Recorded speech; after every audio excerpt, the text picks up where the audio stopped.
High, good evening. যারা পুরনো অর্থাৎ এক্সিস্টিং পলিসি হোল্ডার রয়েছেন, তারা তো নতুন আপডেট পেয়ে গেছেন কি লাইফ এবং হেলথ ইন্স্যুরেন্সের ক্ষেত্রে কিন্তু জিএসটি পুরোপুরি জিরো করে দেওয়া হচ্ছে। সেটা কার্যকরী হচ্ছে 22 তারিখ থেকে। হয়তো কেউ 22 সালে, 23 সালে বা 24 সালে পলিসি করে রেখেছেন। তো তারা হয়তো ভাবছেন এবার তাদের যখন রিনিউয়ালের ডেট আসছে বা হয়তো আসবে আগামী দিনে, তারা কিন্তু কনফিউজড। তাদের ক্ষেত্রে কি জিএসটি বাদ দেওয়া হবে নাকি যারা নতুন কাস্টমার তাদের জন্যই? তো আজকে ব্যাপারটি জেনে নিন। আমি একটা ছোট্ট উদাহরণ দিয়ে বোঝাই। ধরুন আপনি একটি হেলথ বা লাইফ যেকোনো একটি পলিসি 22 সালে করেছিলেন।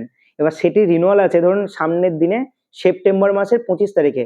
আর আমার একটা পলিসি আছে যেটা কিন্তু এই সেপ্টেম্বর মাসের 10 তারিখে বা 12 তারিখে একটা রিনিউয়াল আছে।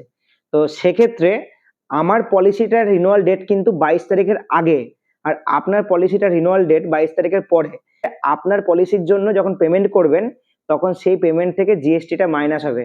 আর আমার ক্ষেত্রে যেহেতু 22 তারিখের আগে কার্যকরী হচ্ছে না এই নিয়মটি, তো আমার পলিসির প্রিমিয়াম টোটাল যেটা আছে আগের বছর যেটা দিয়েছিলাম সেটাই কিন্তু পেমেন্ট করতে হবে। এবং নেক্সট ইয়ার থেকে আপনার ক্ষেত্রে আমার ক্ষেত্রে কিন্তু নিয়মটা সমান হবে। অর্থাৎ জিএসটি কিন্তু কারোর জন্যই থাকছে না।